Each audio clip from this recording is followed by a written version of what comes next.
Hi, welcome to Mountain Jim Card Collectibles. I hope you had a great weekend. So today I want to go over the Card Police and the Cardma Police, okay? And when I think of the Card Police, I tend to think of people in our hobby who always punch down on others. And we tend to punch down on people who are enjoying something that they don't agree with, okay? And then I want to go over another issue, and that's people losing money on cards, all right? So to start us off, I found this post. This comes from Baseball Cards. I've read other posts from him as well. And a lot of, sports card enthusiasts are like this, don't buy this product. Buy this product instead.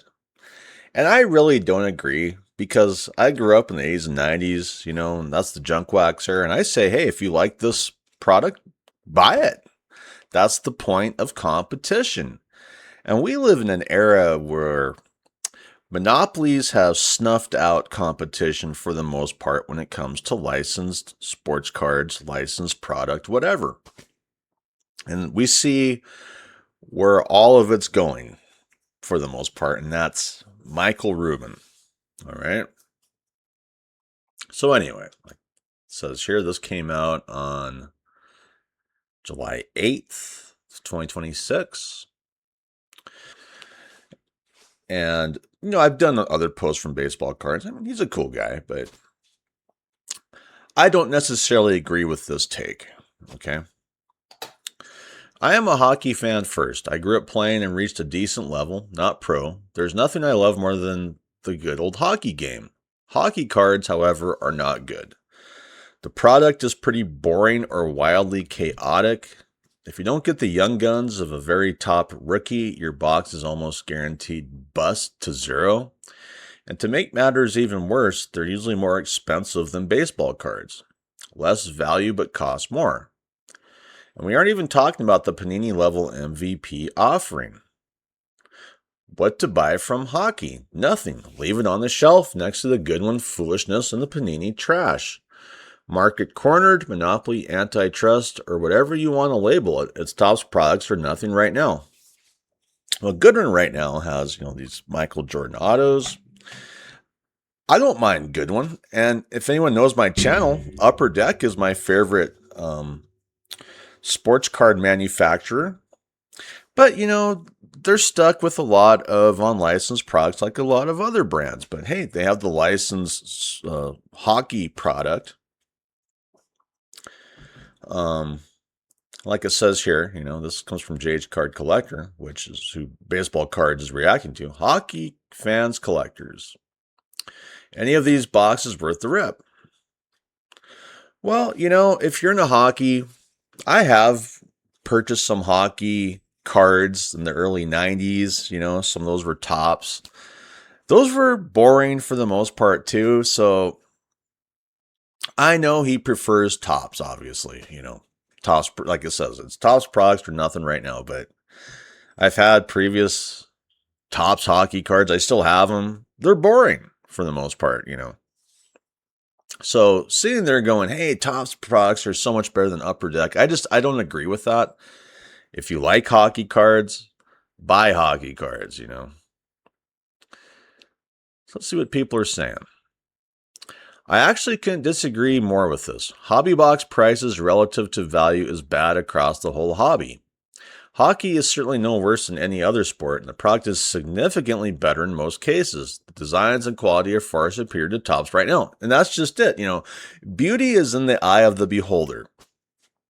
And that's what a lot of these Topps fanatics, people who just always go out and pump up Topps fanatics don't really realize is, I see a lot of Topps cards that are ugly as well, but yet for one reason, Topps fanatics has the license for, the NBA, the MLB, and the NFL. And I'm fairly unimpressed with a lot of the designs. And that's just me, Remember, beauty is in the eye of the beholder. I'm always pushing for more competition when it comes to licensed products because of that fact. So right here, he replies, terrible, boring, allure is even worse. I don't care about basketball or football, but I can say that baseball cards have a better value. I honestly, I don't know, a lot of baseball cards are just base cards. They're not really valued at all. You can watch Striker Breaks. He's not always talking about, but he talks about just giving away base cards because he's got so many. He doesn't care about base cards. It is what it is. Because like it says here, where do you stand on vintage? These are some old vintage hockey cards. Those aren't exactly the most exciting cards either, OP of the world, awesome B set. Hodge was a friend of my family. Okay, so I guess he likes old hockey cards, all right. This is a terrible take. If you are a collector and not just a flipper, Upper Deck is the best in the hobby right now. If you love hockey, you will love Upper Deck. If you only love money, stop buying cards and let real collectors collect them. And I would have to agree. I mean, we have a flood of investors that have moved into this market since 2020, more investors than collectors.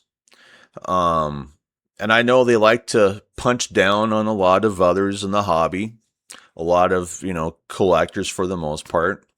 I don't think baseball cards is new to the hobby, but he certainly likes to punch down on Upper Deck for one reason or another. It says here, what makes Upper Deck the best in the hobby? Well, I wouldn't say Upper Deck's the best in the hobby, but I do prefer Upper Deck cards overall than, say, Topps. And that really love of Upper Deck starts in the mid-'80s when, you're pretty much just stuck with Topps, Donruss, and Flair, And honestly, I didn't think they were really bringing a lot to the table as far as new designs. Upper Deck did when they came out in the 80s. Like it says here, I love Panini hockey products 10 to 15 years ago. He says, now we get this stupidity, and this is Allure. Well, I wouldn't say this card looks any worse than, a Topps Fanatics card or, Bowman, whatever. Or even like a Panini Select card. I don't know. Goodwin is fire, and you sound like a Fanatics major shareholder right now. He says, what's fire about? Let's see what the replies are. Variety. 2 hits a hobby box, unique cards, albeit small, a chance at Tiger Woods and Michael Jordan autos. Their customer service is unmatched. The last box I opened and I pulled a dog sled auto. Nice. So, sports cards collecting is all in the eyes of the beholder. Like he says here, what's in these cards, as far as Goodwin goes, and you can chase Tiger Woods autos, you can chase Michael Jordan autos. I've checked that out. That's a better chase, in my opinion, than a lot of stuff that Topps Fanatics has going on currently. Just putting that out there. I know everyone's always kissing Michael Rubin's butt, but you sure as hell will never catch me kissing that stank you-know-what.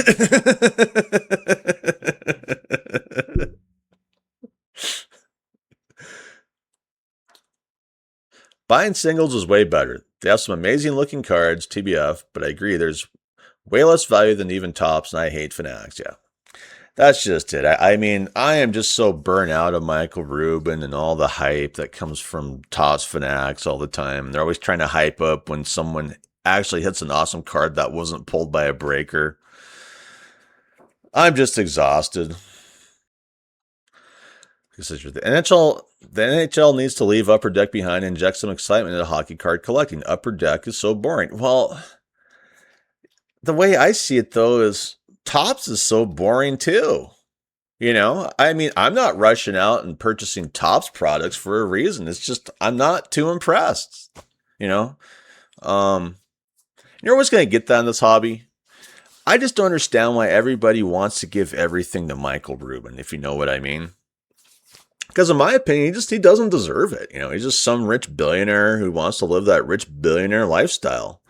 Yeah, I mean, there's some cards out there that, I wouldn't mind having for Topps Fanatics, but, I'm not sitting there just super excited to go buy a Topps Fanatics box and get ripped off, for the box itself and all the other BS that goes with it. So, like I keep saying, beauty is in the eye of the beholder. And, if you want to sit and punch down on Upper Deck, I guess you're going to punch down all you want.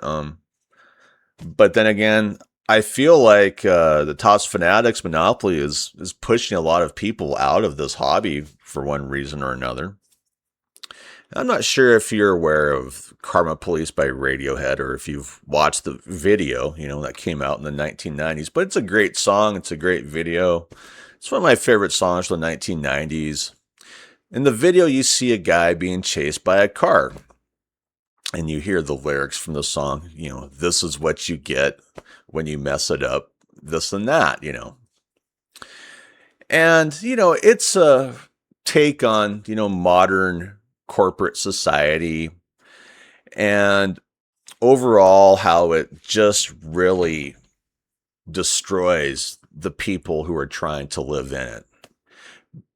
With all the political tyranny, corporate tyranny, all the risks you have to take.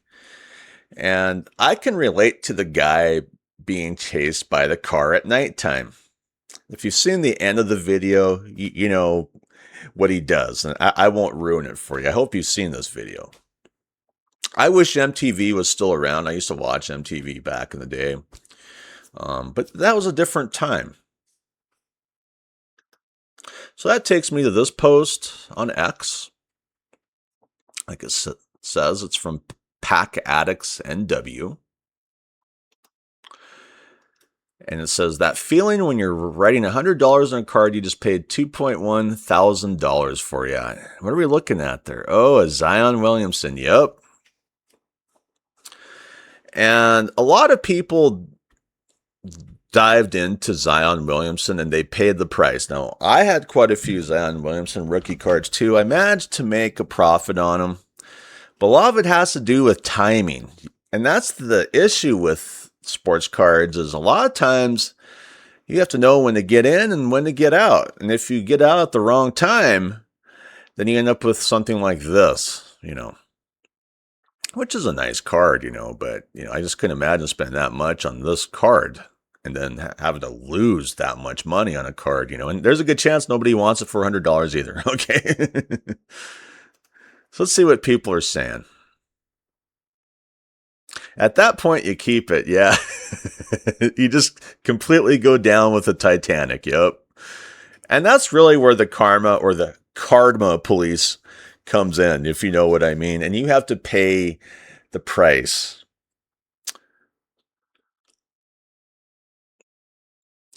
Paying $100 now is even worse than $2,100 then. Yep.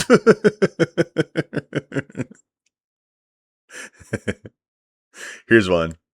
Finally got rid of my Kyler Murray's, Tua's, Penix, and McCarthy's. I feel the burn also. Yeah, and really, this is what you get when you dive into the yearly rookie card gimmick chase.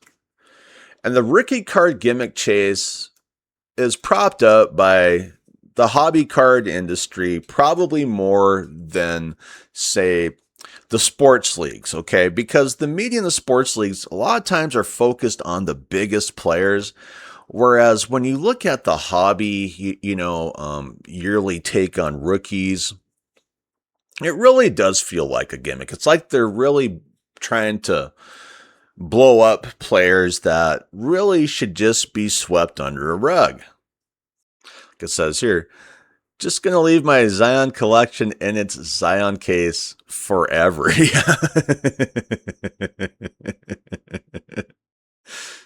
Here's one, coffin card.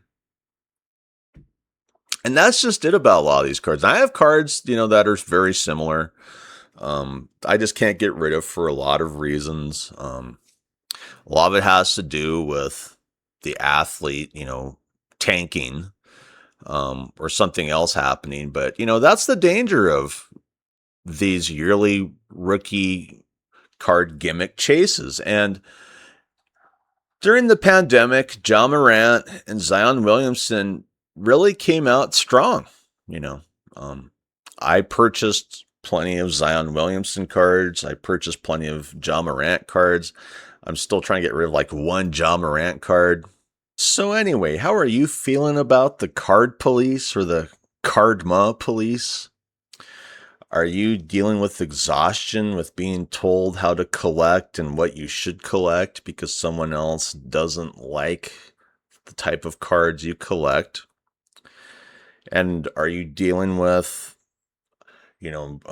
bad financial outcomes from previous, rookie card chases, rookie card gimmicks from the past, kind of like people are still dealing with Zion Williamson and Ja Morant cards? I know that this sports card hobby can get exhausting, but hopefully you stay true to yourself and enjoy what you like to enjoy and make it affordable, and don't dive into things that are unaffordable so you get burned. Anyway, I'd like to thank my subscribers. If you have any information you'd like to share on this, leave some comments. You guys are the reason I keep doing these episodes, by the way.